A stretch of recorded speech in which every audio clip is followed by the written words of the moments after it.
जाए तो डर जाए समराइज से, वो दिल नहीं रखता मैं कश्मीर का बेटा हूँ, गुलामी से नफरत है। शेर पछना हो गया, शेर बोला।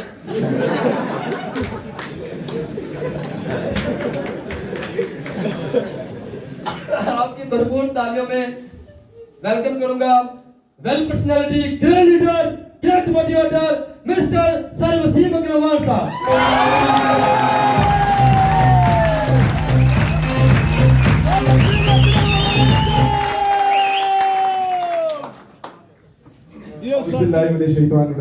बिस्मिल्लाहिर्रहमानिर्रहीम। अस्सलाम वालेकुम। वैसे कसर तो कोई नहीं रह गई ना, मेरा तो बनता ही नहीं है यार। इसके बाद जट साहब की इतनी प्यारी, मैं तो परेशान इस वजह से हो गया, तो मैं इतने बड़ा बात तो शेयर कर दी, सेकंड पार्ट ना शुरू हो जाए मूवी का, तो इस वजह से मैं थोड़ा सा जा रहा है।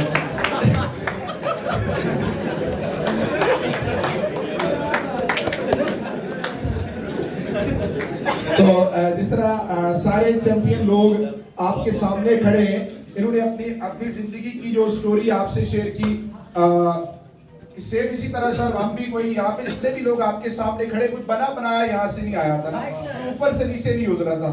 सेम इसी तरह जिस तरह आज आप लोग आए, किसी भाई की, किसी दोस्त की दावत, किसी रिश्तेदार, किसी ना किसी रेफरेंस तक आप यहाँ तक पहुंचे, तो सेम इसी तरह सर हर बंदे की कहानी इसी तरह जुड़ी हुई है।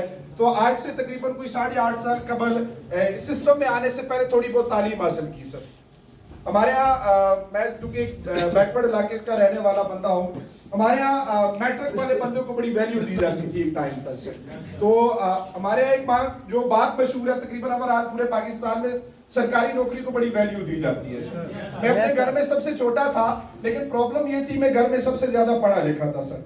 जो बंदा घर में 4 क्लास से ज्यादा पढ़ा लिखा होता है, घर वालों की तकरीबन सारी की सारी उम्मीदें उसी से वाबस्ता होती है सर। मेरे वालिद साहब पेशे के लिहाज से ड्राइवर है सर, मेरे बड़े भाई पेशे के लिहाज से ड्राइवर थे, और मेरे उनसे छोटे भाई भी पेशे के लिहाज से ड्राइवर है। घर में वाहिद था जिसने 4 क्लासें पढ़ी थी सर, इसलिए मेरे घर वाले मुझसे कुछ ज्यादा ही तवक्कुआत लगा के बैठे थे सर। उन तवक्कुआत पे पूरा उतरने के लिए मैं भी तलाश में था सर, किसी अच्छे काम की, किसी अच्छे रोजगार की। और मैं भी तालीम कंप्लीट करने के बाद सर, छोटा मोटा इंजीनियर बनने के बाद मैं भी अपनी जब प्रैक्टिकली फील्ड में उतरा, तो मैंने भी अरसा दराज काफी टाइम, 1-2 साल मैंने सीवियां बांटी सर, मुख्तलिफ सेक्टर पे छोटी मोटी जॉब के असूल के लिए, क्योंकि सरकारी नौकरी को बड़ी वैल्यू दी जाती है सर हमारे यहाँ। तो कहते हैं जिसकी नौकरी पक्की सला उसकी छोकरी पक्की सर।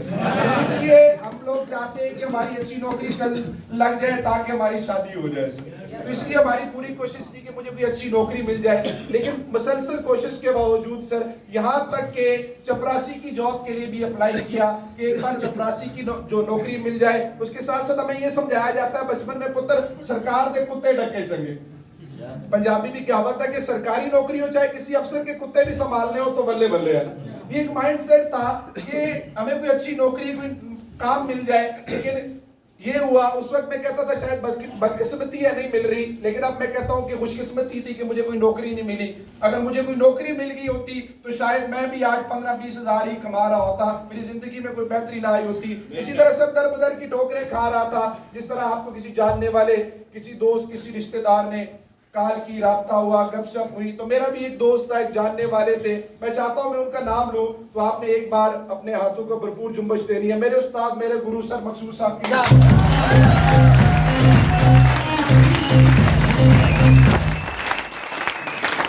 उन्होंने मुझे कहा कि वो उसी मैं ये काम दिखाता हूँ जिस काम को करने के बाद तुम्हारी जिंदगी में चेंज आएगा। तो अल्हम्दुलिल्लाह मैं इनकी बात पर यकीन करके घर से निकला और ऐसे ही ट्रेनिंग सेशन में आ गया। तो एक सर थे, उनको जिंदगी में मेरा पहला टाइम था सर जो मैं अपनी प्रैक्टिकली लाइफ का आगाज करने लगा था। मेरा कोई एक्सपीरियंस नहीं था, मैं कोई काम के हवाले से कोई जानता नहीं था, उनकी बात पर यकीन करके यहाँ आ गया। तो एक सर आए, उनका वेलकम हुआ, जिस तरह आप लोग भी पहले दिन आए होंगे, तालियां शालियां बजाई होंगी, सीटियां बजाई होंगी, तो सेम इसी तरह मेरा भी वेलकम हुआ। एक सर आए, उन्होंने आके बताया कि सिस्टम में आने से पहले 15 साल ये किया, जिंदगी में कोई चेंज नहीं आया, लेकिन इस सिस्टम में काम करते करते 3.5 साल हो गए, आज अपनी जिंदगी को टोटली चेंज कर चुका हूँ, हालात बदल चुका हूँ, हर साल एक मुल्क की सैर करने के लिए जाता हूँ, एक लग्जरी गाड़ी मेरे पास है। जब उन्होंने ये सारी बातें की तो मैं 2-2.5 घंटे ट्रेनिंग लेके बाहर निकला तो मेरा दोस्त आगे खड़ा मुझे पूछता हाँ जी नसीम भाई काम समझ आ गया? मैंने कहा आ गया। कहते क्या ख्याल है? मैंने कहा घर जाना। क्योंकि मैं वो बंदा था जिसको किसी ने 10-15 हजार की नौकरी पे नहीं रखा था, 5-10 हजार का काम नहीं किया था। उस बंदे को ये बताया जा रहा है कि आने वाले 2 से 3 साल में तेरी जिंदगी में चेंज आ जाएगा, तेरे हालात बदल जाएंगे, लाखों कमाने वाला बन जाएगा। तो ये बातें मेरी समझ में आने वाली नहीं थी। फिर मैं मकसूद साहब के पास गया, उन्होंने बैठा के मुझे समझाया। ये बातें समझाने के बाद तो उनसे मैंने डिस्कस किया, सर मैं टोटली तौर पे डबल माइंड हूं। अभी आप में से बड़े सारे लोग कंफ्यूज होंगे, सेम उसी हालत का मैं था सर। जब मैं इनके पास बैठा मैंने कहा सर मैं टोटली तौर पे डबल माइंड हूं। कहते क्या मतलब? मैंने कहा सर मतलब ये आज से पहले मैं स्कूल गया, कॉलेज गया, यूनिवर्सिटी तक बात पहुंची, आज तक मुझे कभी किसी ने ये नहीं कहा कि तू गाड़ी ले सकता है, तेरे हालात बदल सकते, तू जिंदगी में कामयाब हो सकता है। साला जो भी मिला उसने एक ही बात की, शक्ल देखी अपनी, तेरे बाप ने कभी कुछ किया था? अपनी औकात के मुताबिक बात कर, अपनी चादर देख के पाँव फैला। मैंने कहा सर जिंदगी में सिर्फ ये बातें सुनने को मिली हैं, लेकिन जब से मैं आपके पास आया हूँ, इस सिस्टम में आया हूँ, तो मुझे हर बंदा ये कह रहा है कि आने वाले टाइम में तेरे पास गाड़ी होगी, तेरे हालात बदल जाएंगे, तेरी जिंदगी में बेहतरी आ जाएगी। मैंने कहा सर ये चीज मुझे टोटली तौर पे डबल माइंड कर गई है। कहते क्या मतलब? मैंने कहा सर मतलब ये है मैं डरता हूँ नाकामी से सर। यहाँ में बैठने वाला हर बंदे की इस वक्त जो सबसे बड़ा डर है वो नाकामी का है। तो मैंने कहा सर मैं डरता हूँ नाकामी से। वो हंसे। मैं कहा सर आप क्यों हंस रहे? कहते पुत्र एक सवाल पूछूं? मैंने कहा जी। कहते पुत्र साफ साफ बता, तू पहले कौन सा कामयाब है? तू पहले कौन सा? वो मुझसे पूछते बच्चे तेरे पास कोई नौकरी है? मैंने कहा नहीं। कहते तेरे पास कोई बिजनेस है? मैंने कहा नहीं। कहते तूने कोई इन्वेस्टमेंट की हुई है? मैंने कहा नहीं। कहते तेरे पास कोई जमा पूंजी है? मैंने कहा नहीं। कहते तेरे पास क्या है? मैंने कहा कुछ भी नहीं। कहते पुत्र तुझे जिंदगी से डर रहा है, वो तू गुजार रहा है, मैं तुझे यहां से निकालना चाहता हूं। मैं सर मैं आपकी बात को नहीं समझा। कहते पुत्र तुझे जिंदगी से डर रहा है, तू जिंदगी को गुजार रहा है, मैं तुझे जिंदगी से निकालना चाहता हूं। मैंने कहा मैं सर अभी भी नहीं समझा। उन्होंने मुझसे पूछा तेरी उम्र क्या हो गई है? ये 8.5 साल पहले की बात है। मैंने कहा सर 21 साल। कहते पुत्र इन 21 सालों में तेरी जिंदगी में कोई चेंज आया? मैंने कहा नहीं सर। कहते तू जिंदगी में चेंज चाहता है? मैंने कहा यस सर। कहते क्या लगता है कोई मौत हो जाएगा, कुछ छप्पड़ फट जाएगा, तेरी जिंदगी में चेंज आ जाएगा? मैंने कहा नहीं सर। कहते तू जिंदगी में चेंज चाहता है? मैंने कहा यस सर, लेकिन मुझे डर किस बात का है? नाकामी का। उन्होंने कहा ठीक है, अगर तेरा ये सवाल क्लियर कर दूं तो लाइफ में कोई डिसीजन करेगा? मैंने कहा यस सर मैं जरूर करूंगा सर। कहते देख इन गुज़श्ता 21 सालों में मुझे ये बता तेरा लेवल क्या है? मैंने कहा सर अल्हम्दुलिल्लाह जीरो। अल्हम्दुलिल्लाह जीरो। कहते देख इन गुज़श्ता 21 सालों में तेरा लेवल जीरो है, लेकिन तू चाहता है तेरी जिंदगी में चेंज आए। मुझे ये बता, लेट्स सपोज अगर तू मेरी मान लेता है, मुझे फॉलो करता है, मेरे सिस्टम के साथ चलता है, हम मिलके काम करते, लेट्स सपोज तू हो जाता है नाकाम, तो जीरो से क्या जीरो निकलेगा तो क्या बचेगा? जीरो से जीरो निकले तो क्या बचता है? जीरो। तो मैंने भी कहा सर जीरो। मैंने भी कहा सर जीरो। कहते मतलब एक तो बात क्लियर हुई, अगर इस जीरो से मैं 10,000 जीरो भी निकलूं तो बचेगा क्या? कहते पुत्र स्टॉप करके काम कर ले, इससे पीछे तूने जाना नहीं। हाँ अगर तू मुझे फॉलो करता है, मेरे सिस्टम को फॉलो करता है, आने वाले 4 से 5 साल में मैं तुझे जीरो से निकाल के हीरो जरूर बना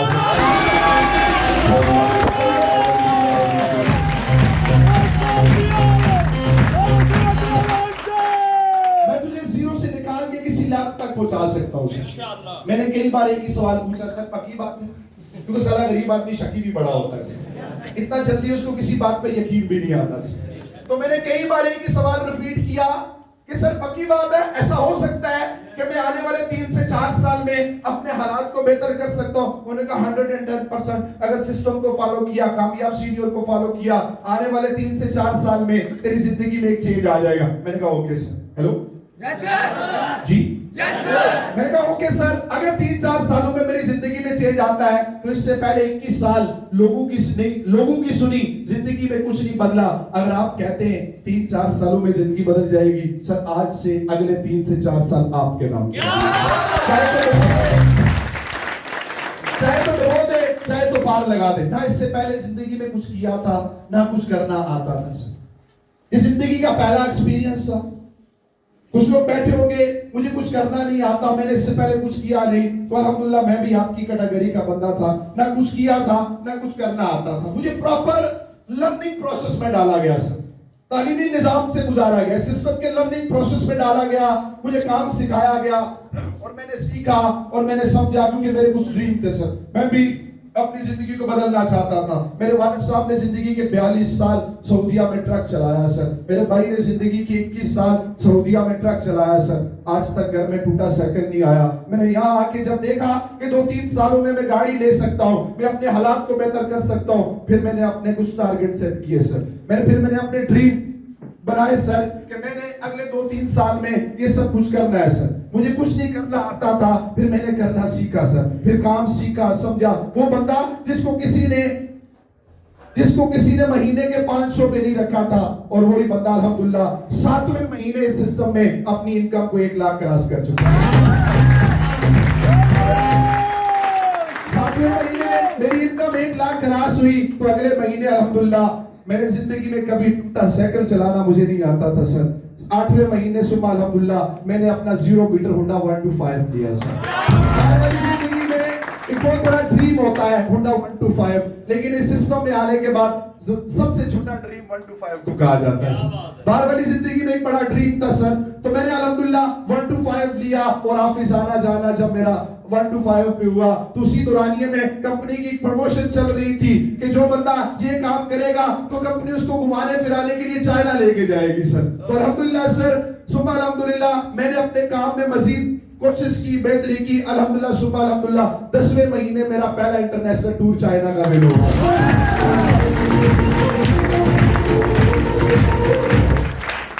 इन 8 से 9 साल ये पहला इंटरनेशनल टूर था। इस 8.5 साल दौर में अल्हम्दुलिल्लाह अब तक तकरीबन कोई 8 से 10 मुबालक की सैर में सिस्टम से कर चुका हूं सर।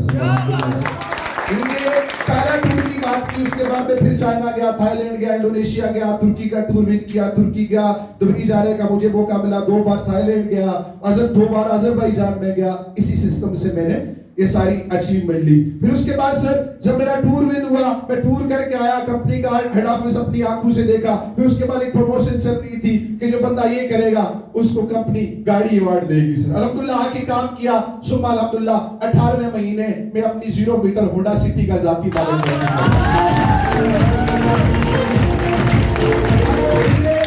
मैं पैदल से अपनी जिंदगी का सफर गाड़ी पे ला चुका था सर।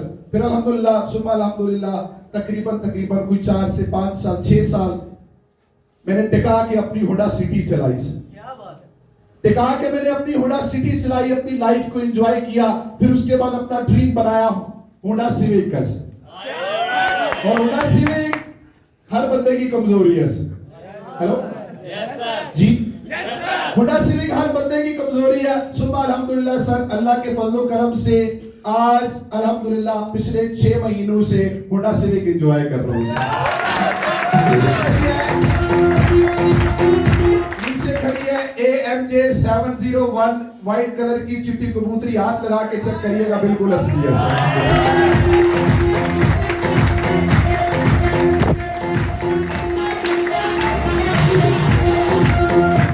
सारी बातें बताने का मकसद आपको ये था सर। एक दिन मैंने फेसबुक चलाते चलाते एक बड़ी जबरदस्त किस्म की तस्वीर देखी सर। वो तस्वीर कुछ यूं थी सर, पक्की रोड थी और रोड के सेंटर से घास निकला हुआ था। किसी ने उसका फोटो बना के उसको फेसबुक पे अपलोड किया हुआ था। नीचे एक बड़ा लाजवाब किस्म का जुमला लिख के, वो जुमला कुछ यूं था सर, रास्ता हर जगह से होता है, बस तलाश करना पड़ता है। जिंदगी है कि रास्ते जरूर होते, तलाश करने पड़ते। आज जितने भी भाई यहाँ पे दूर दराज से तशरीफ लाए किसी भाई की दावत पे, तो अल्लाह ताला की जात से हर इंसान को जिंदगी में मौका जरूर देती है आगे बढ़ने। और जो लोग उन मौकों से फायदा उठाते उनकी जिंदगी में फिर चेंज आता है। तो अल्लाह ताला की जात ने आपको जिंदगी में मौका दिया, हमें मौका मिला, हमने उस मौके से फायदा उठाया और आज अपनी जिंदगी में काफी हद तक बेहतरी ला चुके हैं सर। आज वही मौका आप लोगों को मिला है। आप चाहते हैं अपनी जिंदगी को एंजॉय करें? चाहते सर जिंदगी गुजारने के कुछ स्टेप पे, अगर आप लोग थके नहीं है तो मैं 2-3 बातें शेयर कर लूं आपसे जी। यानी उसके बाद जब आप अपनी जिंदगी को एक ट्रैक पे ले आते हैं, उसके बाद जिंदगी आपकी एक रूटीन में आ जाती है, फिर आपको जिंदगी जीने का मजा आता है सर। तो आज वही वाली जिंदगी हम लोग जी रहे हैं सर। जिस जिंदगी का ख्वाब देखा करते थे उस जिंदगी को आज हम जी रहे क्योंकि जो नए लोग आए तो हमारी जिंदगी पटड़ी से उतरी होती है सर। तो जिंदगी के सर कुछ स्टेप है। सबसे पहला स्टेप है एजुकेशन, चार्ट में लिखता हूं ई सर। दूसरा स्टेप है कैरियर, चार्ट में लिखता हूं सी सर। और तीसरा स्टेप है लव, मोहब्बत कभी ना कभी साला किसी ना किसी से हो ही जाती है। और चौथा स्टेप है वो है मैरिज, शादी करनी पड़ती है सर। हेलो, एक होती है अरेंज मैरिज, एक होती है लव मैरिज। पाकिस्तान में एवरेज तीसरी किस्म की एक मैरिज होती है जबरदस्ती मैरिज। हेलो, बंदे को सुधारने के लिए, समझ आ रही मेरी बात? ये कुछ लोग नहीं सुधर रहे होते, उनकी भी शादी करवा दी जाती है ताकि वो सुधर जाए।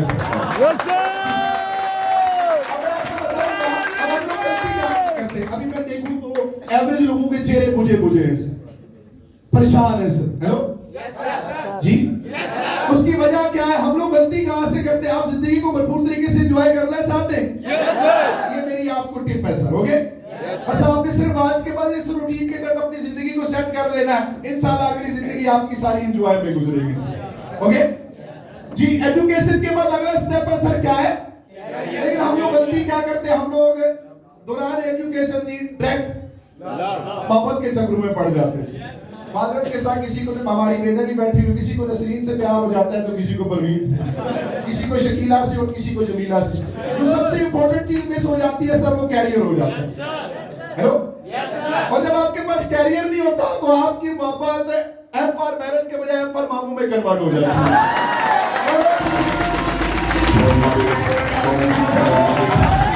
जब आपकी मोहब्बत एम फॉर मैरिज के बजाय एम फॉर मामू में कन्वर्ट हो जाती है, फिर आप दुखी बन जाते हैं। इसलिए यहाँ दुखी चेहरे बैठे हुए। फिर आप दुखी गाने सुनते, दिल उम्मीद तोड़ा है किसी ने, सहारा दे के छोड़ा है किसी ने। फिर आप दिल बनाते हैं सर, और दिल बना के तीर टपाते हैं सर, नीचे लिखते हैं जख्मी दिल। हेलो, AS अली सबीना अधूरी मोहब्बत। फिर आप दुखी गाने सुनते हैं सर, साढ़े नाल की सजना बेवफाई है, रोकते गया बरचास पड़ जाए।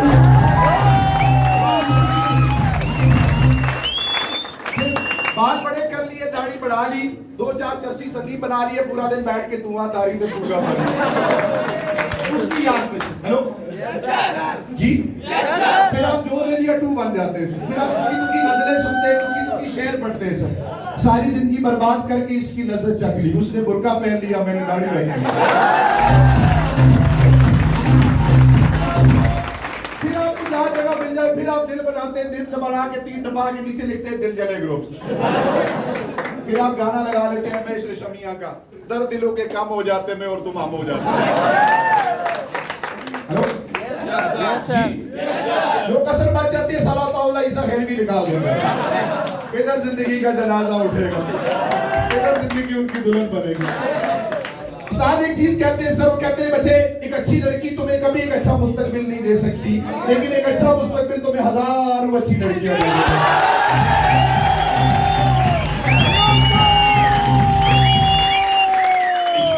Focus on career sir. Same इसी तरह एक अच्छा लड़का कभी आपको अच्छा मुस्तकबिल, लेकिन एक अच्छा मुस्तकबिल आपको हजारों अच्छे लड़के दे देगा। इसलिए फोकस ऑन कैरियर। तो लगाए अगले 5 साल टिका के कैरियर पे सर। 5 साल के बाद जब आपके पास अपनी हुनर सिविक, अच्छी पर्सनैलिटी, लाखों में इनकम, इलाके की नंबरदार की बेटी में भी हाथ रखोगे ना, वो भी कहेगी आजा बालमा तेरे इंतजार है।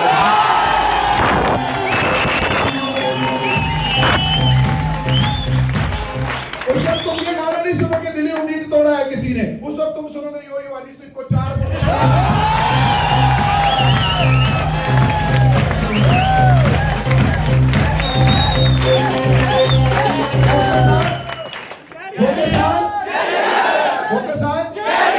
तो आज के बाद 2 जानू 2 बानुवाली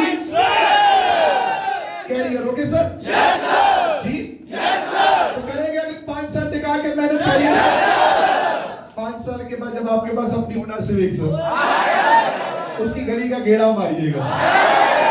हेलो, उसके घर के गेट के सामने जाके करना पा, फिर एक दफा करना पा, यकीन मानो बाहर आएगी। गाड़ी में जब आपको होंडा सिविक में आपको देखेगी ना, गाड़ी आपकी चल रही होगी, पेट्रोल आपका लग रहा होगा, पर धुआं साला उधर से निकल रहा होगा।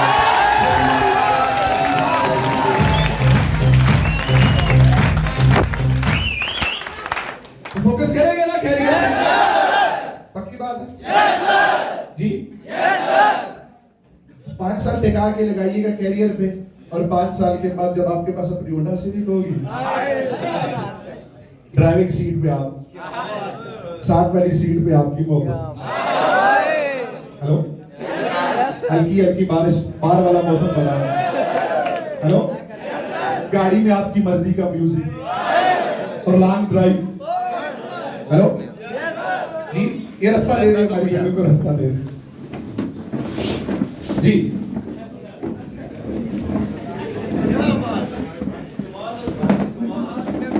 असल में मैंने बहुत किया ना।